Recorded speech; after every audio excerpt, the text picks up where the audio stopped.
Kalila here, or Callie, and welcome to another video. Welcome back if you are not new. Usually I say welcome if you're new, but like, welcome back if you're not new, welcome if you are new. Today I am going to be doing a little, it's not a crochet tutorial. It's just like a crochet walkthrough of a pattern that I have already made. If you guys don't know, I created a sweater pattern that Ronald Weasley wore in Harry Potter. I love Harry Potter.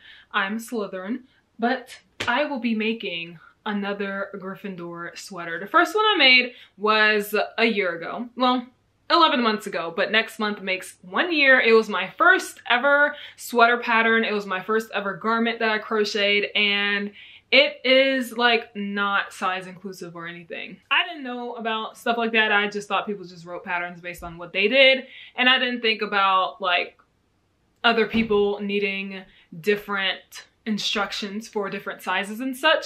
And now that I'm a measurement-based pattern writer and seeing that that pattern is a very popular pattern that people like to get from me, I'm like, I need to rewrite this. I need to revamp this. If you have already purchased this pattern, you will get an email of the updated version that I'll be creating in this video. And it's just a more in-depth version and like a better construction to me, like with the collar and stuff.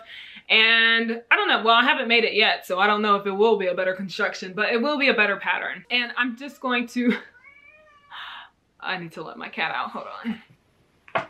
And in this video, I'm going to just be walking through all the steps with making the sweater. If you want to get the pattern, it will be down below in the description box so you can crochet along with me and make your own Weasley sweater. The colors that I'll be using today are these two colors. This is my old sweater, or well, yeah, it is old, it's a year old. This is the sweater that I made last year that I crocheted. I love it. It's so warm and so nice. It's acrylic yarn, and I'm using Impeccable, and it is by Loops and Threads. Looks like this. So I'm using this mustardy looking color. It is called Gold. Okay, this golden color. It's gold. What is this one? Let me get one with a tag on it because I started my sleeve already, so I don't know where I put this tag, but I will get one that has one so I can tell you exactly the color. So if you want Gryffindor colors, you can get exactly what these two are. Okay, here is one. This is the reddish color. It is called Claret, Bordeaux Clair. So it's called Claret, and this one is gold, and these two make the Gryffindor colors. And if you want Slytherin, get green and gray, and I want to make a Slytherin one. But I want to make Ronald Weasley's sweater, so last year I made Harry's sweater mainly because my last name is Harry and Harry Potter, you know. And so now I want to make Ron's sweater because it's an actual Molly Weasley Christmas sweater, and you know Ron, that's his mom. And I feel like I should just make his sweater, so I'm gonna make the one with the R. The letters do come in the pattern. A lot of people have been asking it like, hey, are the letters included? Yes, the letters are included in the pattern. If you are a member, you will receive this pattern for free because you guys are awesome for becoming members, and I want to give you guys that. So I think that's all that I have for this introduction. Do I have to say anything else about it? I'm making Ron's own. Anything else? No. Okay, well, I'm gonna start crocheting. Totally forgot to say that I am using a 6mm or J crochet hook, and this is the Furls one, the Pride one. Love it so much. And I'm doing double crochet, single crochet for the ribbing, all ribbing, and then double crochet for the body. So right now I'm starting on my sleeve. In the next clip I will explain what I'm doing for the sleeve, so if you're like following along here, then you should be able to create your own Weasley sweater from these instructions. Yeah. All right, I have done one sleeve already because I want to show you guys what it looks like. So here is my ribbing, the increases, and then just the plain straight, I was about to say knit, the straight double crochets. So to get my sleeve length, I literally just go based on either my sweatshirt arm, or I just crochet until it is the length of my arm, because I like to have long sleeves. And to get my ribbing, I crochet until it fits around my wrist with a little bit of slack to it. So not like directly tight on my wrist. I make sure there's enough space for me to like move my wrist around and have it be a little baggy if it needs to be, but not just right, but not too big. And then for my increases, I increase in the first stitch and the last stitch until it can fit around my upper arm, which is the widest part of my arm. So that is how I'm going to start my next sleeve, and that's just how I get my sleeves done, period.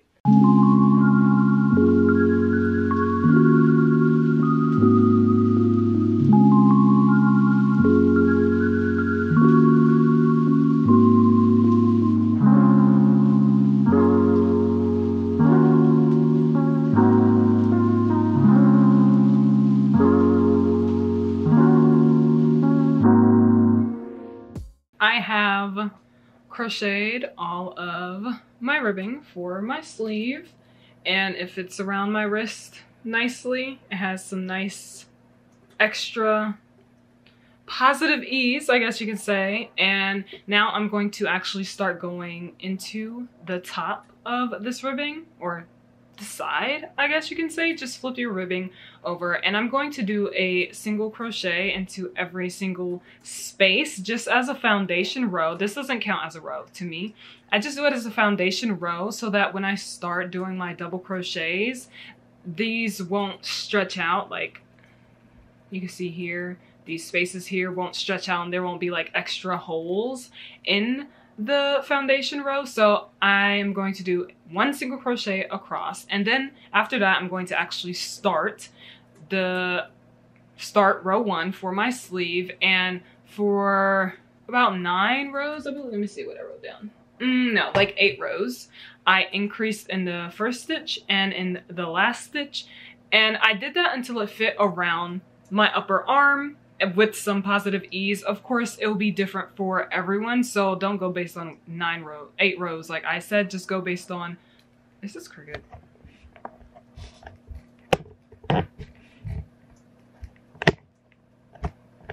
Anyway, just go based on how it fits your arm, because the way I have it, it's like oversized, and some people may not like that. So put 1 double crochet increase at the beginning of the stitch and in the last stitch until it fits comfortably on around your upper arm, or to the width that you'd like. So that's what I'm going to do right now.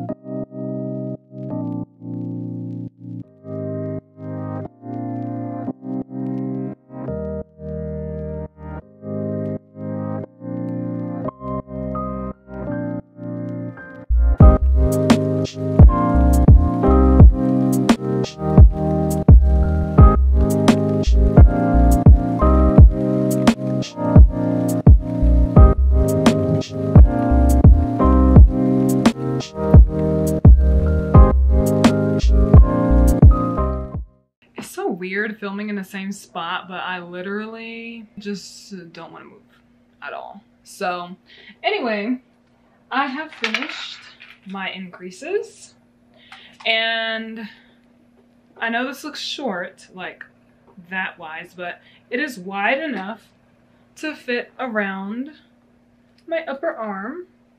Ignore the sweatshirt, but it's wide enough to fit around my upper arm. I just make sure by pinching this together. And the fact that it is as wide as the sweatshirt means it's literally the width that I want. Since the sweatshirt has this much positive ease, that's if it's just right, and this is with some extraness. So I'm done increasing. Now I'm just going to be going across, doing 1 double crochet into every single stitch until it is the length that I want. And the length that I did is about 19 inches, 18 and a half, 19 inches. That is a very long sleeve, but I like my sleeves to be big because I'm making this sweater to be an oversized sweater. So that is what I'm going to be doing, and it is so simple. There's not a lot to this. I will be making a sweater tutorial in like 2 weeks. So even if you don't catch on to what I'm doing here, oh, sorry. It's okay. Even if you don't catch on to what I'm doing here, I will explain more in depth when I do the sweater tutorial in a couple weeks. So yeah, I'm just going to finish off the sleeve, and then I will start on the back panel, and of course I will explain to you how I'm going to do that. Hey, it's the next day, and I finished both sleeves. They are very long and very nice. I like the way the color looks on camera. It is not this vibrant in real life, but you know, that's fine. And my camera's about to die. Hold on. Okay, like I was saying, I finished both of my sleeves, and I started on the back panel last night. And this is what I have so far. And for my back panel, I just took my tape measure and then I put it around me. And I was like, how wide do I want my sweater? And I just put it around me, and I was like, 24 inches, because I feel like that's oversized enough. And I know that it will shrink a little bit once I work into the stitches. So 24 inches is like a good baseline for me, so that I know even if it shrinks a little bit, it's still gonna be the oversized fit that I want. And so then I did my ribbing until it was 24 inches, which this is it. And of course, like I predicted, it shrank a little bit, but it's still much bigger than my actual size. Then after I finished my ribbing, I did a foundation row, single crochet across so that I can have stitches to go into. And now I'm just doing half double crochet. No, I'm lying. I'm doing double crochet. Half double crochet is the stitch I usually do for everything, but I'm doing double crochet right now. So I'm doing double crochet until it is the length that I want, which is also around 24 inches, because I want it to be pretty long as well, because I kind of want to just like, I want it to be something that I can like go like this in and go like this in and just have it very, very baggy. I don't know if it'll be very baggy, but I do want it to be very long. So that is what I'm going to do. And I'm just working back and forth. I always do the back panel first, because then I can gauge what I need to do for my front panel and know how many rows I would need for my front panel. Because, you know, the front panel has shaping and it also has the letter. So I need like a baseline so that when I do my front panel, it's seamless. So that's why I do my back panel first. And that's what I'm going to continue to do until I finish it, and then I'll come back and let you guys know how I do my front panel.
Alrighty, I have finished the back panel and it is the length that I want it to be. Let me show you guys.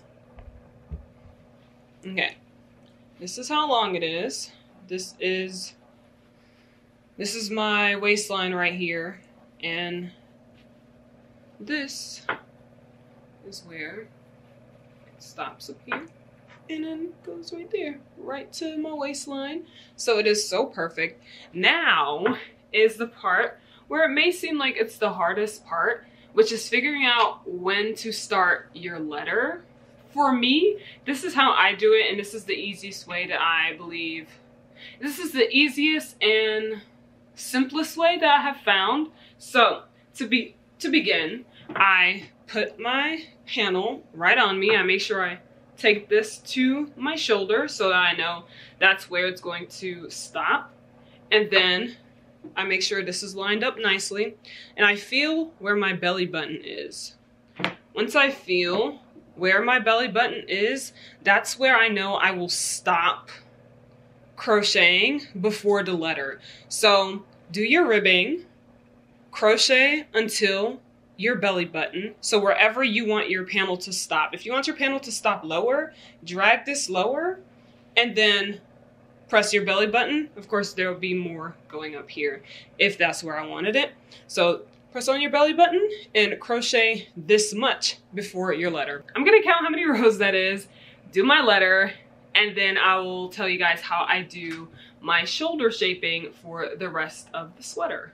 Of course, you can definitely put the letter lower or higher than the place that I suggested, but that's just where I get a good gauge of where my letter could be. Of course, I can change it if I change my mind, but I think that's a good place for me. And so I'll just count and see if all of my calculations are correct when it comes to counting the rows that I'll do before the letter, doing the letter, and then doing the rest of the shoulders. So that's what I'm gonna do, and hopefully it works out, because I'm doing it totally different from how I did my last Weasley sweater. It's not totally different, but the way I am going about it is very different, especially since I have more knowledge than I did back then.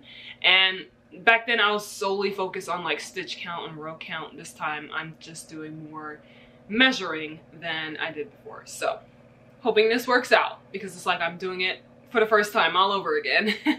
Okay, I did some measuring and I changed it. This is the stitch marker. I decided to place my letter higher up, like right here, so that it's on my chest and not like in the middle as much. I think that, yeah, I want it to be higher. So I decided to place my stitch marker, and this is where I'll just crochet normally before my letter, in the middle of my chest, like right below my sternum. Unless you want it like in the middle of the shirt, then definitely do that. But I want mine to be like, you see where this logo is? I want my letter to be right there, and right below the boobs is a nice place to stop before the letter. If that makes sense. Yeah, the pattern will make more sense, but I just want to make sense in this video as well.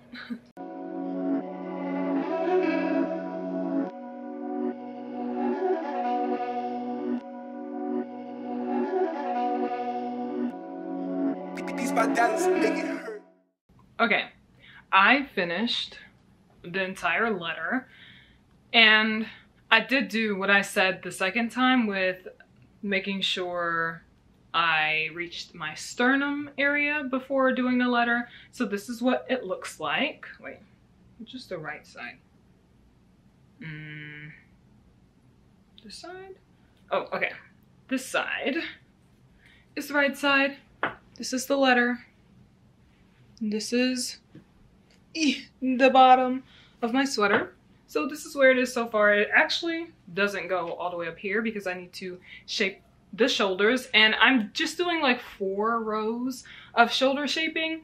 And to do that, let me actually get out some stitch markers. I'll need 3 stitch markers, and this is just how I shape my shoulders. You can shape them anyhow you want. You don't even have to shape them if you don't want to, but I think this just gives nice shoulder room here and like neck room. Now I take my panel and I fold it in half, just like this.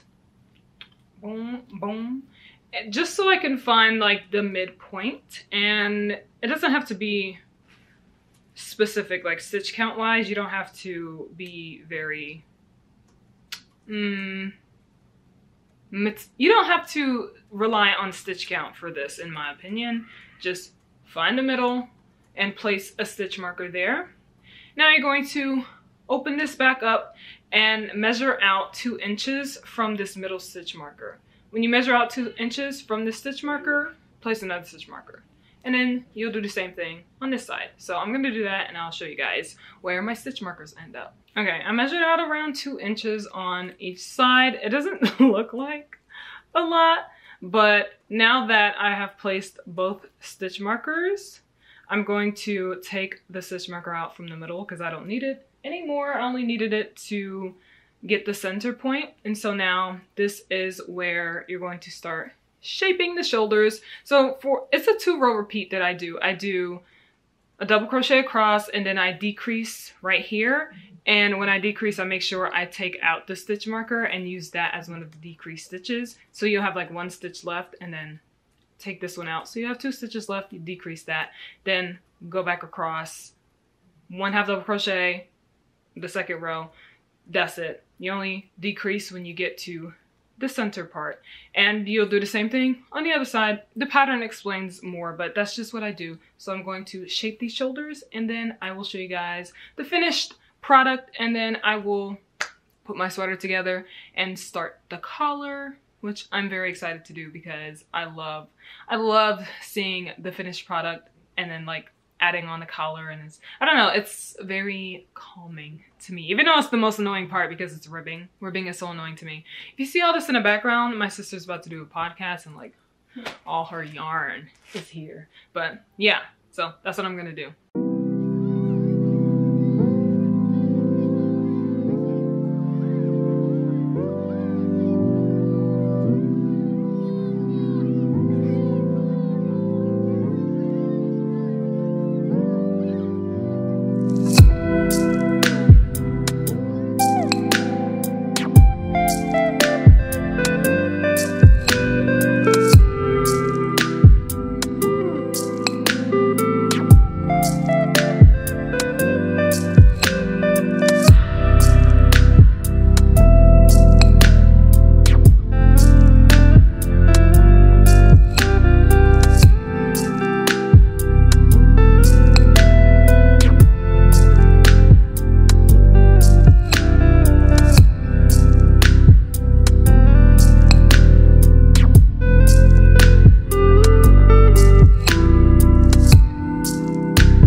Talking, it's probably my family downstairs because we're loud people when we speak. Anyway, I have finished seaming everything together. I just realized you can't see anything right now. Oh, look at this. Oh my gosh. I love making sweaters like this. It's so simple and so nice and cute. Okay, anyway. Now I'm going to turn it to the right side. I like to say the correct side because every time I hear right side, I'm like, would people think I'm talking about like the actual right side? But I guess not. I'm mainly thinking about beginners because beginners don't really know terms. But I guess if you say the wrong side and then you follow it up with the right side, they'll assume or know. I don't know how I found. See, this is why like it's hard for advanced people to teach beginners, because I don't even remember how I learned what the right side and wrong side was. I don't know if I assumed. I don't know if I was told or anything like that. But yeah, anyway, I don't know why I just went on that tangent. Here is it inside out. You can see the seams. It's dark in here. I don't feel like turning on the light though. You can see the seams here are nice and not obvious and bumpy. So now I'm going to do the collar. Oh my gosh, can my head fit through this? Yes, it can. I have a little ponytail in the back, so it's raised up, but I can fit it. Okay, cool. Anyway. Okay, now I'm going to start on the collar area, and I'm going to chain 5. I don't want it to be too long. I just want it to sit nicely. So I'm going to chain 5 and then just single crochet into the stitches. I'm gonna start it in the back. So I'll start it in the back, chain 5, single crochet down, and then slip stitch into the next 2 stitches, and then go back and single crochet in the back loop only, and continue doing that all the way around until I finish my neckline, and then I should be done with the sweater. Oh my gosh, I'm so ready to finish it so I can see it. It's gonna be such a different look to my previous sweater because the collar is going to be different, and then this sweater is a little smaller than the one I made. But anyway, I'm excited. So that's what I'm going to do, and I'm going to see, hopefully it doesn't make it too tight, because I made the neckline a little more cinched than the first sweater I did was. So even if it is like annoying to fit over my head, I'm going to stretch that out. Okay, so collar time. Okay, I have finished. It was such a nice thing to crochet because I hadn't done tapestry in a while, and it was just so nice and so chill. I love the way I did few changes. It's still like the original pattern, but when you read the pattern, it's just explained clearer, and I feel like this is just better than the first one that I made pattern wise, especially since the first one I made was the first sweater and garment that I ever made, and the first garment pattern I ever made. So with the knowledge that I've gathered, this is what I created. Let me show you. This is the sweater. Let me turn around. The back is just normal, but this is the front. This is the collar area that I changed. Instead of doing single crochet for a few rows around, I did chain 4 and then did like a ribbing type collar instead of just like a flat collar, and I am loving it so much. It is smaller, so it has more shape to it. Like, it fits me better, but it still has like an oversized feel to it, because the last one that I made, it was just like a box. But this one actually, I don't know, I didn't even do any shaping besides for the shoulders, but it's not as boxy as the other one was, because the other one was boxy and like not long enough to make that boxy shape look flattering. But it's still a good sweater. I still love it. I still wear it. I like the way this feels even more, and I use the measurements that I usually use for my other sweaters, and it just feels amazing. But yeah, I have all of the details in the pattern down below, so if you would like to create this, you could create it in any color. You could create it in your house colors. This is not my house colors. These are not my house colors for Harry Potter. I'm Slytherin, so I need like green and gray, but I wanted to make Ron's sweater with his initial, so that's why I did the R. But next time I make this, because I will make it again for myself, I'm going to make one with Slytherin colors, and it's just going to be so awesome now that I know it will actually fit the way I want it to fit. That is all that I have for you guys today. Did I take any pictures? if I take pictures, I will put them up on a screen so you guys can see. And yeah, if you want the pattern, it's down below in the description box. For my members, you will be receiving this pattern for free because you guys are members, and thank you so much for being members. If you want access to patterns that my sisters and I release for free for members, then definitely join on my channel. I will leave the link down below so that you'll be able to do that. Join my Discord so that you can show me all of the projects that you guys are working on. I love seeing everything. You guys show me the yarn that you use, and some yarns I have not even seen before. When it comes to yarns, I usually get comfortable with what I'm using, but I'm so open to seeing and trying out other yarns as well, whether it's acrylic or wool. So, like, this is acrylic, and oh my gosh, I love this so much. I do not dislike acrylic besides the way it feels on my hands when I'm crocheting with it. But when stuff comes out really well with acrylic. So, listen, if that's the only thing you have access to, impeccable, beautiful. Lovely. This is impeccable yarn. Let me show you the label one more time so you know. You can get it at Michael's. Oh my gosh, the best. I'm sure it's not the softest acrylic yarn ever, but it just feels so good on the skin. Doesn't irritate. But yeah, I'm rambling. Thank you guys so much for watching. I'll see you next time with another video. Remember to subscribe and like, and tell me what your house is in Harry Potter if you watch Harry Potter. Okay, bye.